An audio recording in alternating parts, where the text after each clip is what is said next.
The John S. Armstrong Lectureship for Media and Democracy honors a fantastic professor at Furman, John S. Armstrong, Professor Emeritus in Communication Studies. Dr. Armstrong served Furman University as a member of the faculty for 17 years, from 2003 until 2020, and he was instrumental in building curriculum in broadcasting and media production, as well as media history and law. We have him to thank for a lot of the curriculum that you all are experiencing today in communication studies. This lectureship focuses on the state of journalism and the relationships between media makers, citizens, and government in maintaining the ideals of democracy in our society. We're really fortunate that my colleague, Dr. Armstrong, is here with us tonight, and it's my pleasure to invite him up to introduce our speaker. John.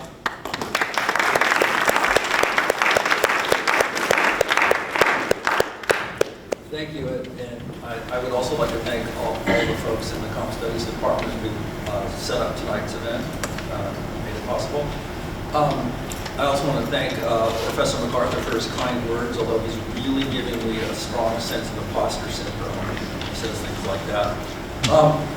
I'm grateful to be here tonight for two reasons. The first is that it's the John Armstrong Lecture in Media and Democracy and not the John Armstrong Memorial Lecture. The second reason is that our speaker tonight is Professor Chris Bale. I gave the inaugural talk in this series last year. To prepare for after 3 years of retirement, I embarked on a crash reading program on the current perilous state of American democracy. The topics range from fictional accounts of the next American Civil War to procedural tune-ups for the American electoral system. But the book that impressed me the most was Dr. Bale's 2021 work, Breaking the Social Media Prism, How to Make Our Platforms Less Polarizing. The book is based on intensive, large-scale, and fine-grained research on social media. It leaves no doubt that social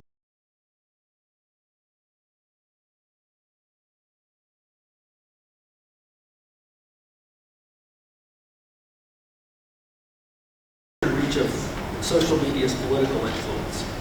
It also offers smart, practical proposals for bridging the divide. As his writings demonstrate, Dr. Bale is one of the world's foremost computational social scientists. He received his bachelor's degree from Bowdoin College and his PhD in sociology from Harvard University. He is now professor of sociology and public policy at Duke University. Dr. Bale is also the founding director of the Duke Polarization Lab.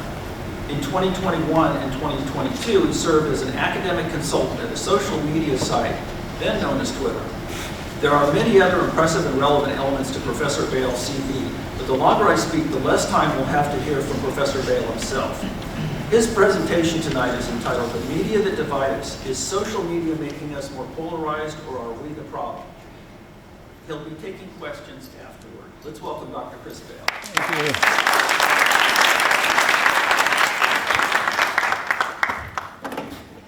Thank you so much, John. Thank you. Thanks. Hello, good evening. Thank you to John for that wonderful introduction, and thank you to Mary and everybody else who's put this together. And thank you to all of you who have skipped Greek groove to be here tonight. You must be the bad dancers. Is that the way? No? Okay. So as Dr. MacArthur mentioned, the subject that brings us together tonight is, I think, one that we can see all around us, unfortunately, and that is that no matter what the topic, we could be talking about the COVID-19 vaccine, we could be talking about climate change. We seem more divided than we used to be. There are many other topics we could list. Probably top of mind for many people right now is Israel-Palestine as well. And if you spend time on social media talking about these problems, you may be underwhelmed, right? We seem to increasingly rely upon social media to communicate the world back to us. And it does some good. I mean, I don't want to leave, especially the younger folks in the room, you've been lectured a lot about social media in your lives. I know because I teach students your age. And I know there's some good, and we'll talk about the good, particularly towards the end of the talk, and I'll try to provide some recommendations about how we can both create new types of social media, but also improve the way we use existing social media. But I'm going to start out by trying to explain how we got to the current moment where we observe so much polarization on social media. I'll talk about where I think we're headed, and again, what we can do to try to reverse the course.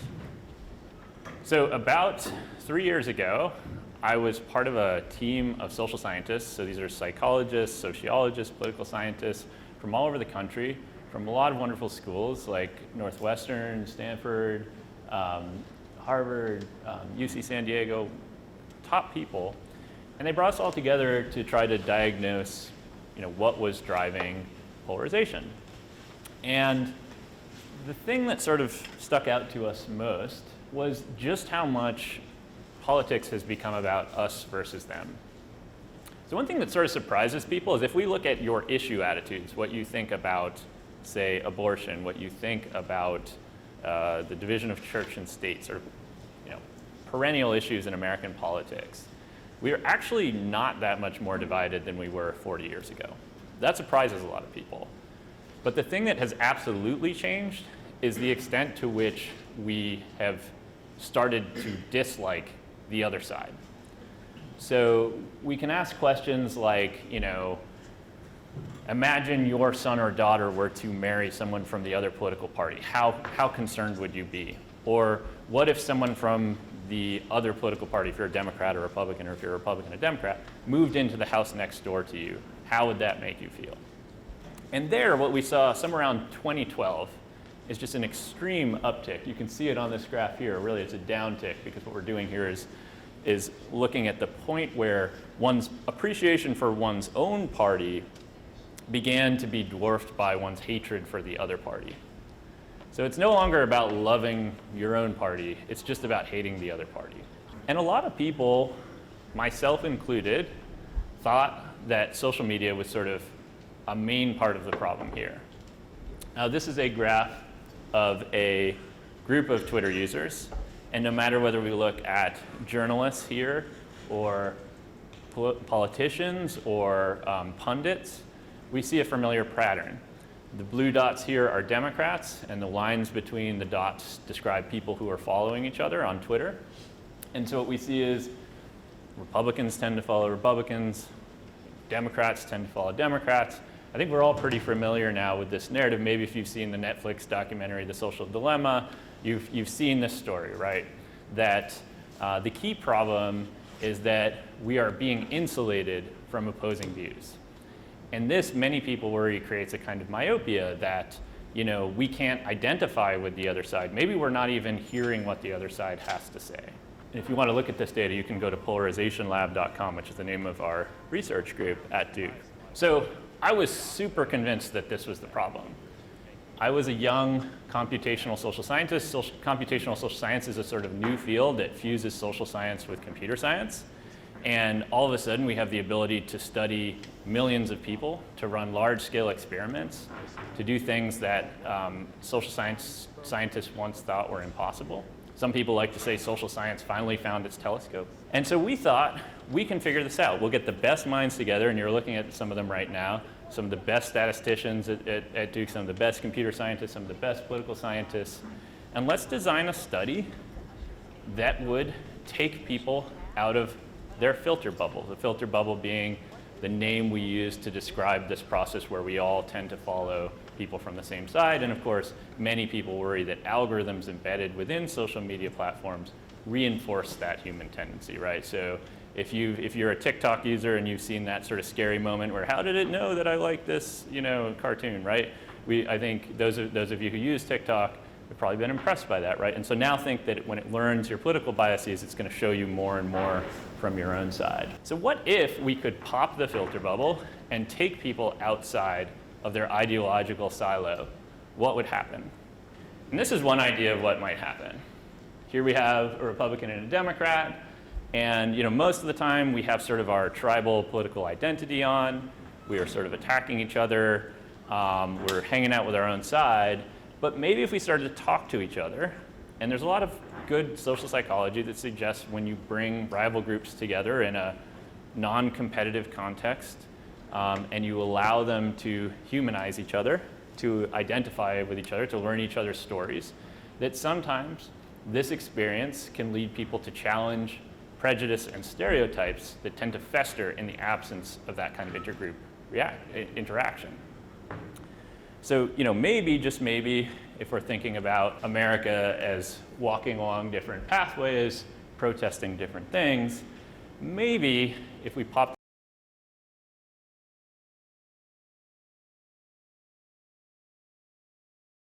the cage match, right?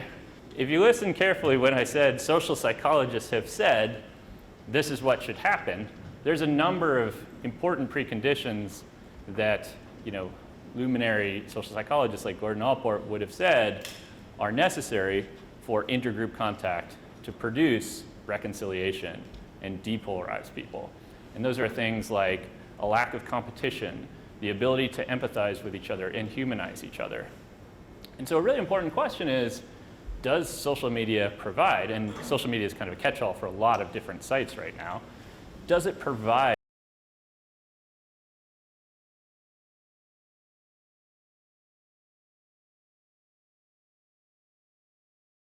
we're doing battle and trying to impress our friends?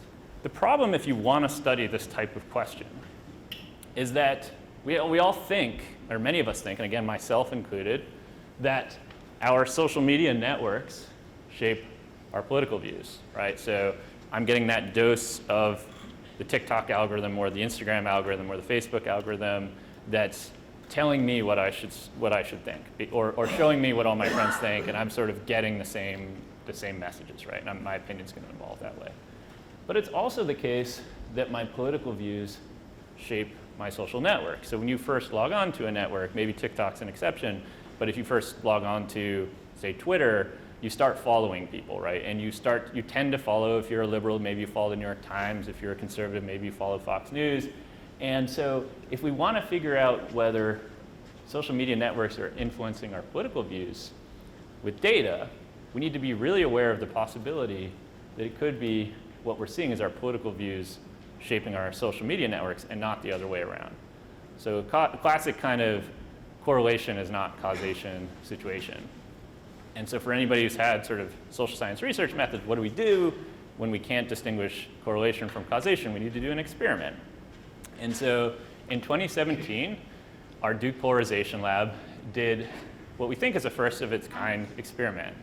We recruited about 1,600 Democrats and Republicans who used Twitter. So we didn't have any independents, this is a big caveat, and they had to use Twitter. So it's not the whole population, it's just Twitter, and just people who belong to one of the two parties, or say they belong to one of the two parties.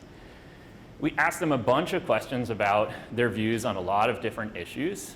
We asked them all sorts of questions about what media they consume, and a lot of different questions about their demographics. We got a really rich portrait of these people. And then 1 week later, we randomized half of them into a treatment condition where they were told they could make money if they followed a Twitter bot, so bots like an automated account, that they were told would post 24 messages a day. We didn't tell them what the bot was going to tweet. We just told them that they could make up to $24 for following one account for 1 month. Now, if they chose to follow it, and most people did, about 60 to 70% of people who we offered the opportunity to follow the bots followed the bots. And when they first did, we showed them pictures of beautiful nature landscapes, really like nice, pleasant stuff. And then gradually, we did the experiment, which was to turn up the number of messages that would appear in their newsfeed.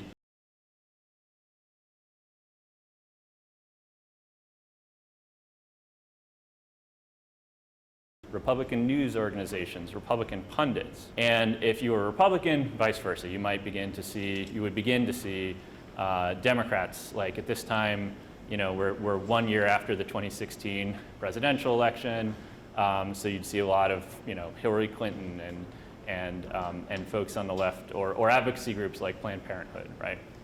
And the hope was that these people, whose filter bubble was popped, so to speak, would, after 1 month of getting this treatment, of listening to the other side, that they would then moderate their views. So if you were a Republican and you were listening to Democrats, maybe you'd become a little less conservative. And if you were a Democrat listening to our Republican bot, maybe you would become a little less liberal. Or at least, maybe people would be able to sort of at least understand the other side, even if they didn't agree with it. So how did we build these bots? We used computational social science, which again is this new field that leverages insights from computer science to try to map and understand human behavior. And so here what you're looking at is a network, a large network of opinion leaders on Twitter. So we took every elected official on Twitter, we scraped or obtained the name of every account that they follow, and then we found all accounts that were followed by at least 12 elected officials. And so this is a really big group of people, about 4,000 people, that includes not only the elected officials, but journalists, advocacy groups, media organizations. We're trying to not just give them a dose of politics, but sort of the whole political media ecosystem, if you will.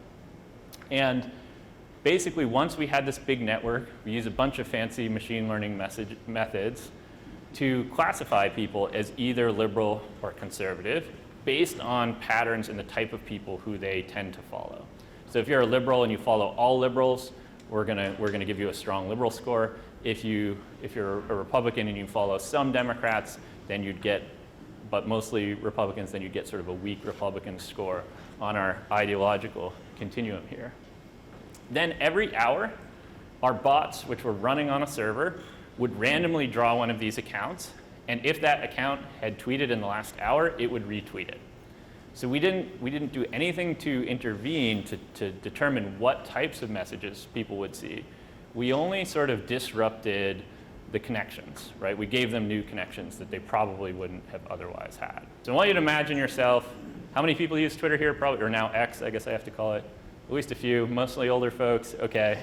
Everybody else, I'm gonna assume, is on TikTok, Instagram, some combination thereof. But imagine yourself in an experiment like this, right? You signed up, it's gonna be a quick way to make 24 bucks, and all of a sudden, you're starting to see a bunch of stuff that you don't disagree with. Maybe at first you're curious, maybe you read it for a few days, but surely after a little while, you'd be really tempted to drop out of the study, right? Or maybe start ignoring our bot. So what do?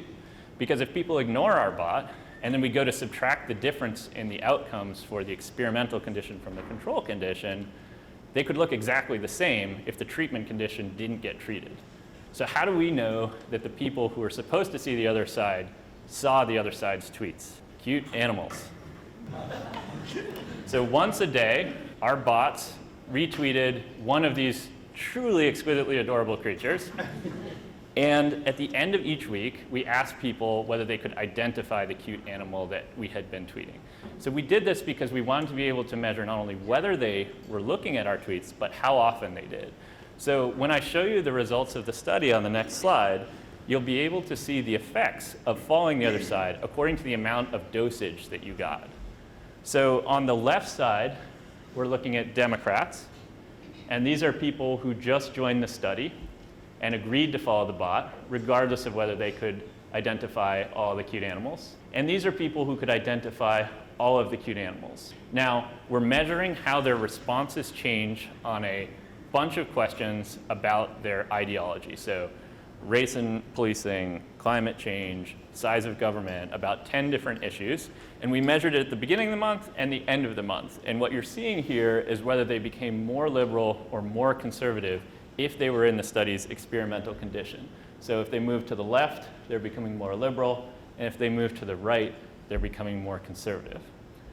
Now remember what we wanted to see, and what I think most people thought would happen, especially people like Mark Zuckerberg or Twitter's former CEO Jack Dorsey were saying publicly at the time, we just need to pop people's filter bubbles. That's the problem. That's going to produce moderation. Unfortunately, our experiment showed exactly the opposite. So Republicans who followed a Democratic bot for 1 month became substantially more conservative, not more liberal. And the size of this effect could be compared to the overall 10-year increase in polarization among Republicans and Democrats between about 2015 and 2005. So pretty big effect. bad news, right? We probably don't want to pop the filter bubble. It wasn't the beautiful example of people humanizing each other. It was the cage match, right? So why? We had just founded the Duke Polarization Lab. You know, our university's president made a big deal about it, was bragging about us, and I sort of pulled him aside and said, stop bragging. You know, we're not fixing polarization. The only study we've done has increased polarization, right? Bad for business, very bad for business. So we got to work, and we used every tool in the data scientist's arsenal. We had every tweet that thousands of people had produced or liked, every reply, every comment, every share. We knew everyone that they were connected to. We had scraped their entire network. We had surveyed them 4 different times with longitudinal research methods in order to be able to capture change over time. We had done a large-scale, first-of-its-kind experiment. We had collected in total more than 10 million data points. And with the fanciest techniques, including even some of the most advanced AI, by today's standards, we could not make heads or tails of these results. That may surprise you, because we live in an era where ChatGPT, I'm sorry, faculty, can write your paper for you, right? You shouldn't use ChatGPT to write your paper for you, I think, right? And maybe we could have an interesting conversation about that at the end. I'd love to do that, actually. So if AI can write a convincing college paper, surely it should be able to make sense of 20 million data points, right? But the problem, and I think a big problem with social media and this problem in general, is that we're relying on an engineering mindset to try to solve human problems. I love computers. I love software. I geek out on this stuff a lot. And so it was a big piece of humble pie for me to swallow to say, we don't know. So what did we do? We repeated the entire experiment, but this time, instead of using our high-powered data science methods, we went and interviewed people. We did about an hour and a half long interview with people before and after they were part of the same experiment. And so we got to know people. We got to ask them questions like, you know, why do you use social media? What happened the last time you used social media? We got to see the experience of this experiment from the eyes of the people who were participating in it. We got to watch them, and we'd show them content and talk to them about content. And this turned out to be the single most important decision we made as a group of researchers trying to solve this question. And to explain what we found, I want to tell you some stories. And these are going to be stories of people that we interviewed in the course of the research for this book. And the first one, and the one that illustrates why we think when you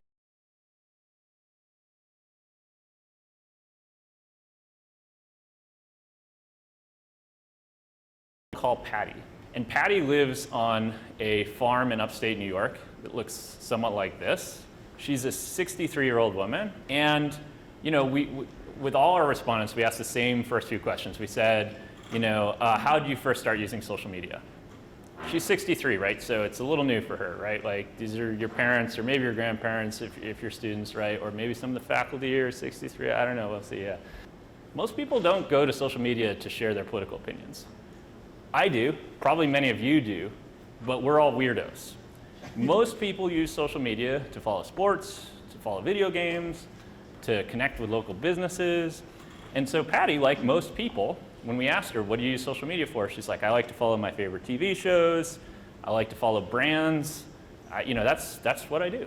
We didn't want to force politics on any of our conversations. We wanted to let it emerge organically. And so we had to talk to Patty for 25 minutes before she mentioned anything related to politics. We wanted to know, you know, are you on the left or are you on the right?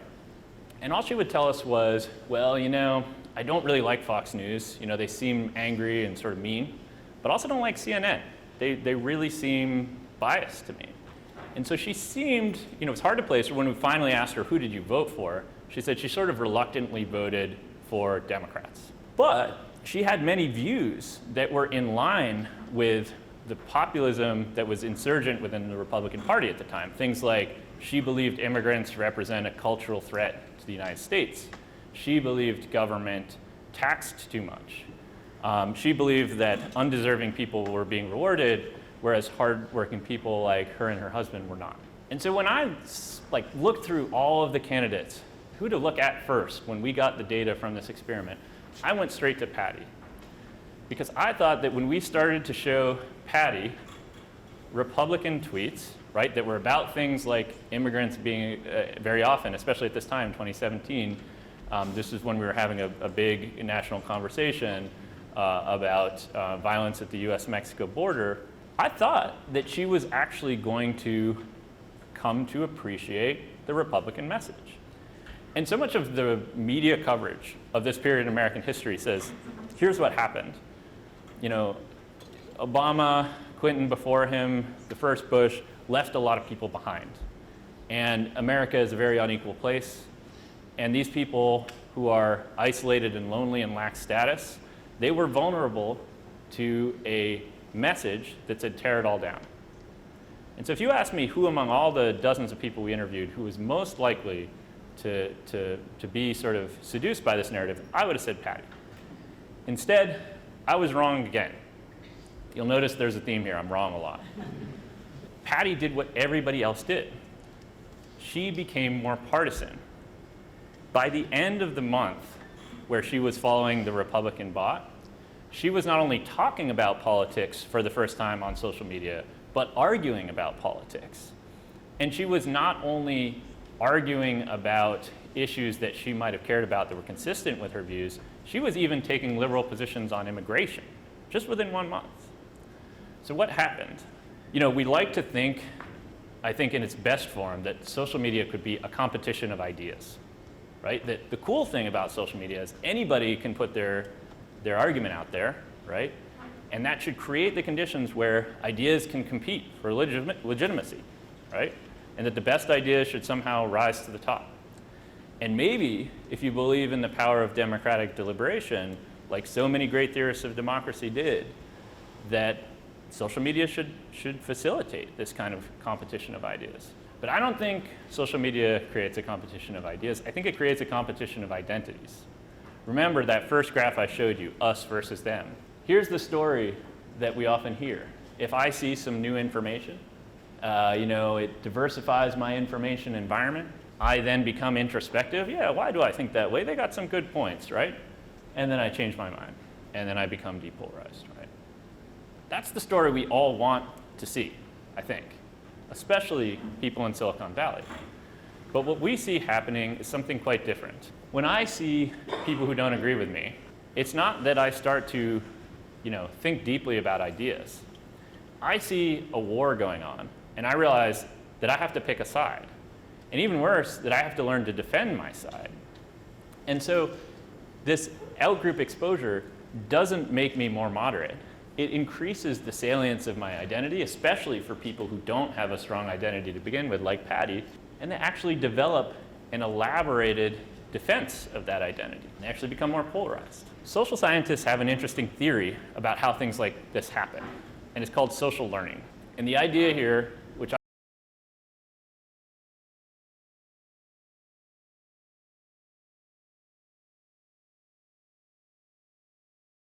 a dog.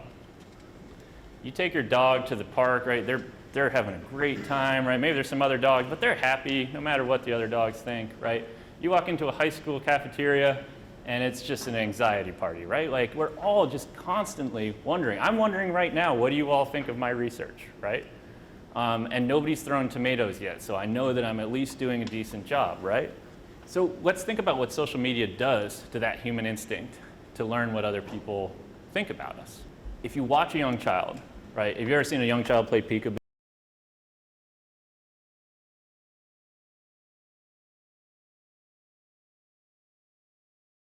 Disappearing from the face of the earth, right? It's a magical thing. We gradually become aware of other people. And over time, you can think of children as sort of little scientists. They're projecting different versions of themselves onto the world. They're seeing, like, what does mom and dad think? What do my friends think? Or maybe by the time you're a college student, what does my professor think? What do my friends think, right? And consciously or subconsciously, we're constantly iterating those identities. We are constantly experimenting with different versions of ourselves until we find the one that makes us feel good about ourselves, that makes us have status, that makes us feel love from others. And so let's think about how social media changes this fundamental human tendency. I think it does two things. One, we have a much broader palette of identities to paint with, right? If I'm on an anonymous platform, like I just learned today that Yik Yak started here at Furman, thanks a lot. No, I'm kidding. I can be anybody, right? I could pretend to be LeBron James. Okay, that one might be a stretch, but you know what I mean. There could be, I could pretend to be many different things, and we see this all the time, right? So one, we have a much broader range of identities to experiment with. But two, we have a powerful infrastructure, we think, for observing what other people think about us. We can monitor like counts, engagement counts, followers, right? We get pretty instantaneous feedback about how what we're doing is being received by other people. And so what I think we're addicted to about social media is not just cute cats and flashy videos. It's also our human instinct. We are addicted to knowing what other people think about us, and social media helps us do that. Here's the problem, though. We want social media to be a mirror. We want to hold up our phones to society and say, this is where I fit in. But social media is not a mirror. I think it's a prism. The feedback that we're getting is not what everyone thinks, right? It's what a very small group of very angry and engaged people think. And if we come to rely upon social media to communicate reality back to us, which we all inevitably do, especially as the lines between social media and reality become increasingly blurred, not only through long-form video, but also increasingly VR or augmented reality or whatever you want to call it, right? These lines are constantly blurring, and we are seeing this distorted reflection of society. I'll give you some examples in a second, but my first is this one, which is the identity that I've cultivated online. You can see this much hipper, more in-shape version of myself that you'll see if you find me online, right? Again, I can be anybody through the power of the social media prism. So let me tell you another story of one of the people we encountered in our research that I think is going to help illustrate this prism idea. This is Ray.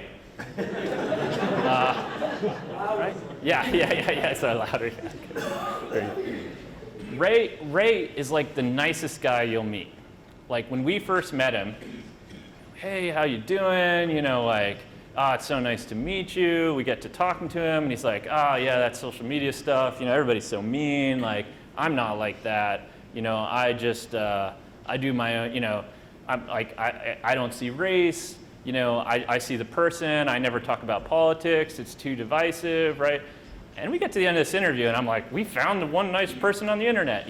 How did we do this, right? Wrong. Ray is the biggest troll on the internet. And I say that having studied this stuff for 15 years, the biggest one I've ever seen anyways. He's constantly generating memes of liberal leaders like Barack Obama, Nancy Pelosi, Alexandria Ocasio-Cortez in the most obscene forms. Some of you are good at Photoshop. Use your imagination, vile stuff, right? So the question becomes, why does this person undergo this, Dr. Jekyll into Mr. Hyde transformation seemingly every night? Because he's posting 8, 9, 10 meticulously photoshopped memes every night of liberals. But you meet him, you never hear anything about it. Well, we have multiple sources of data on Ray, and that's not his real name to protect his identity. We have survey data, we talked to him, and we observed him online. And so when we began to triangulate, my first thought was, we must have messed up and confused two people, because this could not be the same person. But then we went through with sort of digital forensics and said, okay, well, he is talking about the same pizza store that's down the street from where he lives, and we can tell because of Google Maps. Then we start to see, oh yeah, it checks out, like he works in this industry that he keeps talking about. It's the same guy. But that same digital forensics helps us learn that he is also a 54-year-old man who's unemployed, lives with his mother, and he is a deeply conservative man who lives in a very liberal city and works in a very liberal profession. And he has a very sad existence. As much as the content he was producing shocked me and upset me, no matter what your politics, I think it would upset you, I sympathize with him. I thought this is someone who has been, left behind. If we're thinking about that identity experimentation process, right? That search for status, that search for what makes you feel good. he's not getting it in real life. He's unable to share some of his deepest convictions about, say, President Barack Obama, who was one of his most common targets. But online, he's like a celebrity. Okay, he has like 300 followers, which, is maybe slightly above average for Twitter users, but it's certainly not, 10 million followers or something like that. But for someone like Ray, this provides, I think, a very badly needed sense of status. It's a way to fit in.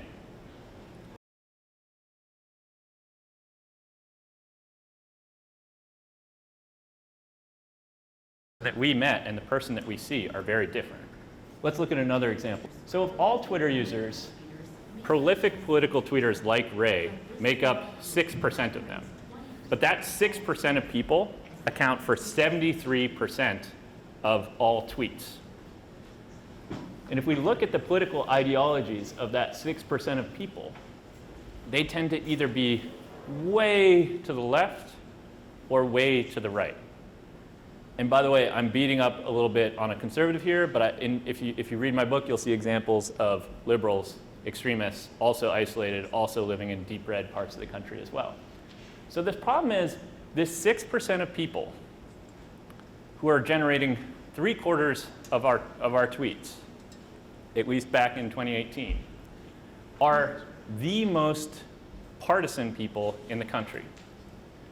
Now, if you log on to social media and you wander into a conversation about politics, and this 6% of very extreme people is generating 3/4 of the content, you are going to wrongly conclude that most people on social media are extremists.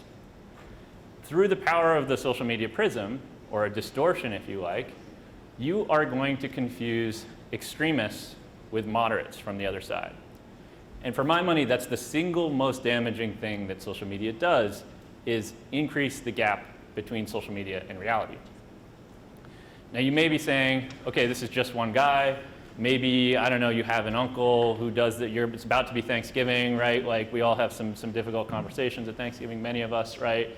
And you're thinking, but these aren't the people I know, and surely they're not Furman students, right? And maybe Furman students are more like this woman, who I call Sarah Rendon in the book. That's not her real name. Sarah is really interesting. She goes to a top school like Furman. She's half Puerto Rican, half Jewish. Her father was a police officer, though. And in large part because of her father's influence, she has a conservative worldview. She's really concerned about police and violence against police, for example. And yet, being a minority in our country, an ethnic or racial minority, and going to an elite, very liberal school in the Northeast, she's very aware of how liberals think. And honestly, of all the people that we talked to, she had some of the most, in my opinion, valuable and productive ways of talking about a really polarizing subject like race and policing. I'm sure you have some of these conversations on campus. It's hard to find a middle ground there. It's really hard. And so we need people like Sarah to be speaking up. But the problem is the same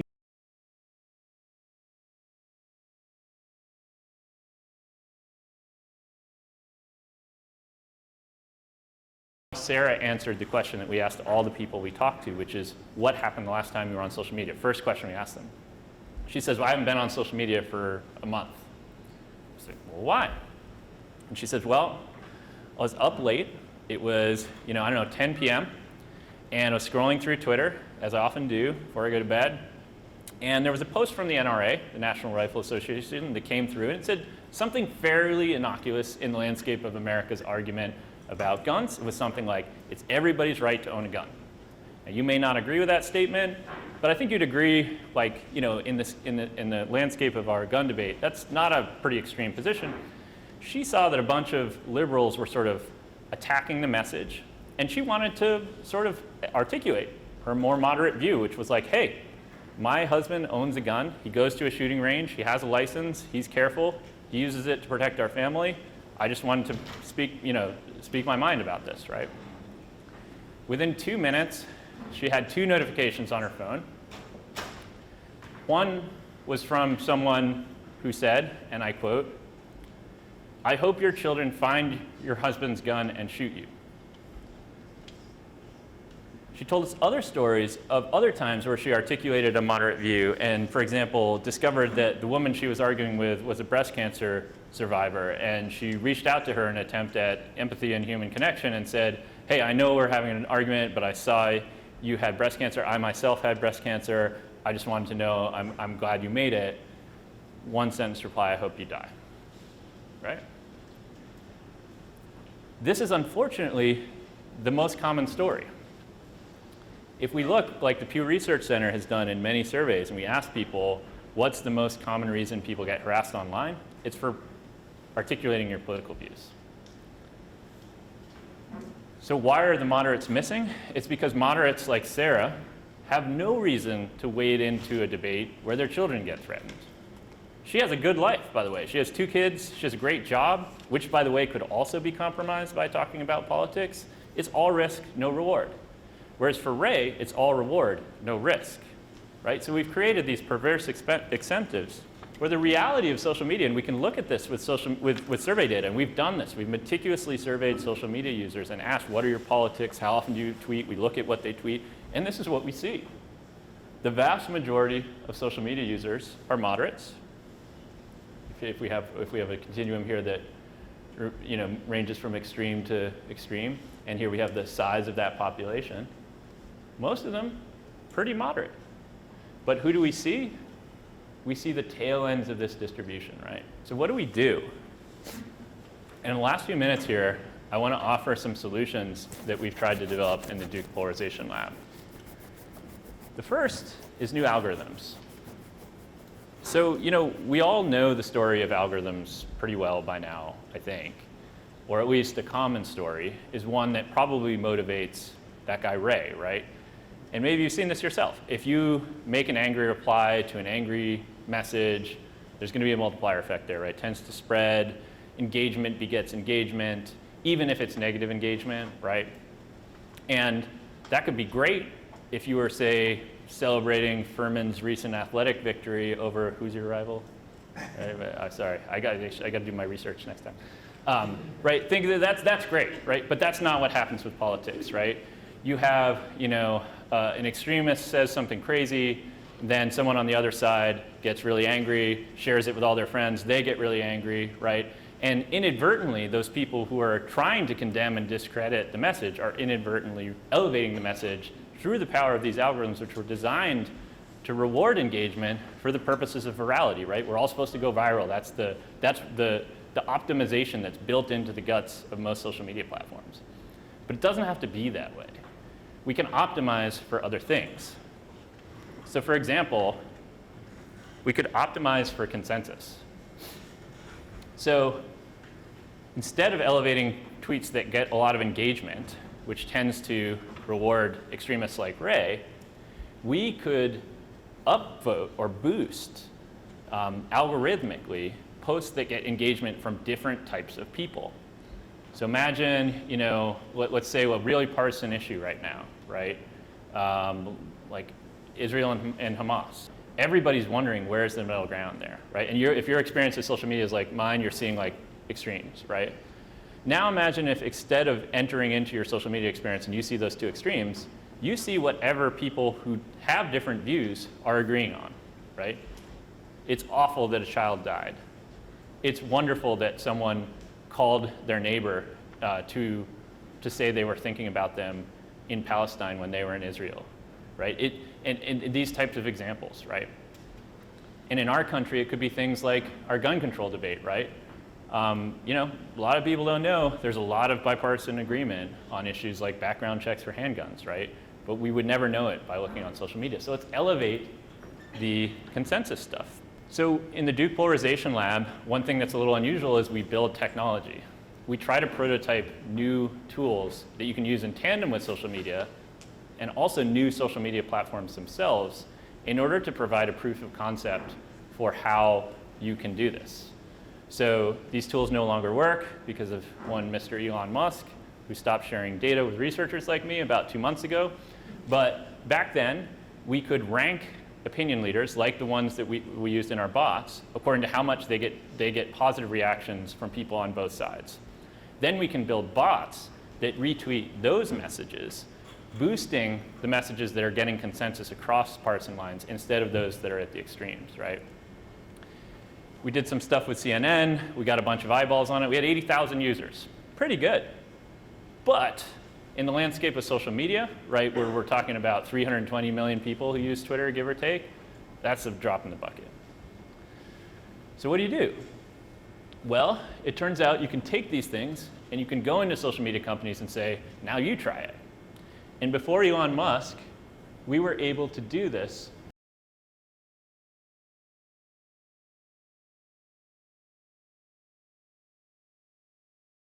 label something that they think is misinformation. And the problem, of course, if you let anybody do that, you can probably quickly imagine, right? The Republicans all label all the Democrat stuff as misinformation and vice versa, right? But it turns out that there are a lot of cases where both Republicans and Democrats agreed this is misinformation. And so if we boost those messages, which we did with Twitter in 2023, it created a 25 to 35% drop in the sharing of misinformation on the platform. That's a pretty big effect, especially when you consider that Facebook alone spends $1 billion a year on content moderation. So if you can drop that content moderation by 25%, you may be able to save a couple $100 million. And you can read about that on our website if you'd like to. I'll give you two more ideas, maybe three if we have time, then we'll wrap up. Second is, what about new identities? So if the problem is that we're trapped with these two options, right? You just immediately you walk onto social media and you're like, okay, you on my side or you on the other side, right? And then you behave accordingly. But what if we can take away identity signals altogether? What would social media be like then? Now you can't go into Instagram, TikTok, Facebook, wherever and say, hey, I'd like to make everybody anonymous. That could be really bad, right? Anonymous people like Ray, who harass people on the internet might run wild. But there's another story that you could tell, which is that anonymity allows people to discuss ideas without knowing the identities of the people who are expressing them. And maybe, just maybe, it could be depolarizing. And so we made a social media platform. And we brought people together to talk about politics, either immigration or gun control, and we experimentally made them semi-anonymous or fully anonymous to each other. And we wanted to see, is anonymity the problem or a possible solution? I thought it was the problem, but by now you guys know I'm wrong all the time. So now you'll know that the right answer was that it depolarized people. People who used the anonymous social media app tended to have less polarizing conversations and tended to exhibit less polarized attitudes afterwards. If we have time, I can tell you more about why we think that happened. Third, we can change things from the top down. We can lobby companies to change the way algorithms work. We can try to push new algorithms onto them. But here's the thing. We're also part of the problem. We hear a lot that things like, Mark Zuckerberg could, at the drop of the hat, walk into some secret room in Facebook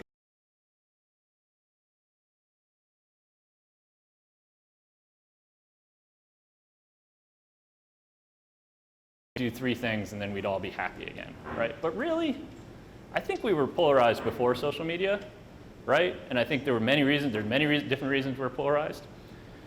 But one other interpretation of social media is not that it is polarizing us, but is that it is allowing us to realize that we are a very polarized country. We are able to see a much broader group of people, and we become aware of the many more radical people in the country. But as we interact with social media, we are voting with our like buttons. We are voting with our comments. We're voting with our behavior, right? So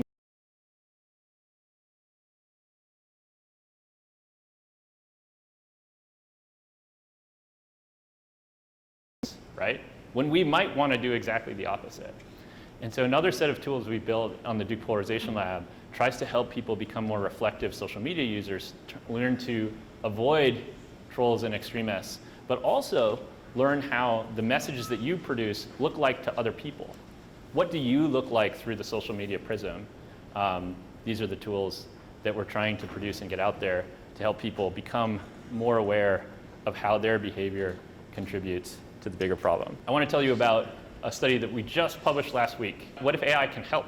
That sounds crazy too, right? We're all worried about AI spreading more misinformation than we've ever seen.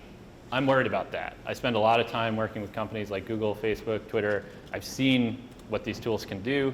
I've worked with intelligence communities to try to disrupt Russian troll networks, for example. These things can be really powerful. But what if they can also do the opposite? What if they can also depolarize? So with a bunch of other computer scientists, social scientists, we devised a large study. We recruited tons of people, about 1,800 people, to talk about gun control. And they're just chatting and think of just a simple chat back and forth, sort of like WhatsApp or DMs. And here's how a typical conversation might go. Someone might say, oh, guns are a stain on democracy. Guns help us protect democracy. And in this hypothetical example, someone's about to say, oh, well, you're really naive, right? And this conversation's going nowhere good, right? We can all probably guess where this conversation's going. These two people aren't going to agree, right? What if we take that message, and before we send it to this person, what if we send it up to the cloud and send it as a prompt to GPT 3.5 and say, hey, read this conversation that these two people are having, read the message they're about to send, rephrase the message in a way that is consistent with evidence-based research on conflict mediation, things like showing the other person that you listen to them, rehearsing their argument back to them, validating their right to think different than you. These are proven techniques, not only in the scientific literature, but nonprofits like Bravery Angels and other organizations that work to reduce polarization use all the time. You then send those rephrased messages back to the user, and you say, hey, instead of sending the message you're about to send, would you like to send one of these 3 other messages? About 75% of the time, people choose to send one of the rephrased messages. And when they do, their partner rates the conversation as more productive, less stressful, and credits the person for having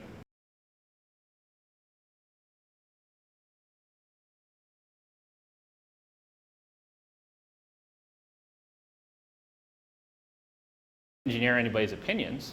We're just trying to give people another pathway for a conversation. And in follow-up work, we're using AI to simulate conflict. So you can imagine you're about to have an argument with someone. You're about to go argue with your professor, God forbid, right? You're worried about how it's going to go, right? You can play out with AI conflict, and we can use AI, fine-tuning these models, training them to do conflict mediation work. So it's really exciting work that I'm super excited to share with you. If you go to our website, you can find a link to it and learn more. So what did we learn today? I think, at least what did I learn, because as you know, I'm often not right. The common narratives about social media might be wrong. The echo chamber, maybe not what we thought it was. Taking people out of their echo chamber doesn't seem to make them less polarized. It seems to make them more polarized. Footnote, echo chambers are also much less common than most people realize. Probably less than 12% of people are in an echo chamber. But if you listen to our public debate, every media article, every documentary, it's all about the echo chamber, right? Maybe the common narratives are wrong. Social media is not a competition of ideas. It might be a competition of identities. And the gap between social media and reality is what's driving polarization. And that's, on the one hand, a really bad thing, because we can't control that gap. But it's also good news, because it means that we are all less polarized than we think we are. And in a large meta-analysis a large collaborative experiment across 16 countries, researchers corrected misperceptions about political rivals and showed that simply correcting your misperception about what the other side thinks reduces polarization quite significantly. So if you think about it, it's good news, bad news, right? The bad news is perception's out of whack with reality. The good news is reality is much less bad than many people think. So we need to break this distorting mechanism, this social media prism, with top-down interventions, with new algorithms, with new tools, with new ways of reimagining the future of social media, because let's be honest, it's been 20 years. And if we look at the history of social media, every 2 years, a new platform comes around, right? I'm not even going to ask the people on this side of the room whether they know what MySpace is, because I'm pretty sure the answer is no. But I'm pretty sure the people on this side, or at least this part of the room, probably know what MySpace is, right? And if you didn't know MySpace, maybe you know Friendster, but probably not. And you probably are only on Facebook to make your parents think that that's what you do on social media, but you're really on Instagram, and then you went to TikTok, and now God knows where you are. I can barely keep up. But my point is, there's a constant turn, right? Now it's Blue Sky, Mastodon, Threads. These are opportunities. Every one of these new companies is searching for its niche, and maybe as consumers, we can vote for the one that embeds these kind of pro-social interventions. But we also need to be part of the solution. We also need to remember that we vote with our like button and do what we can to elevate the common ground that we have, even if it can be really hard to remember that we have it.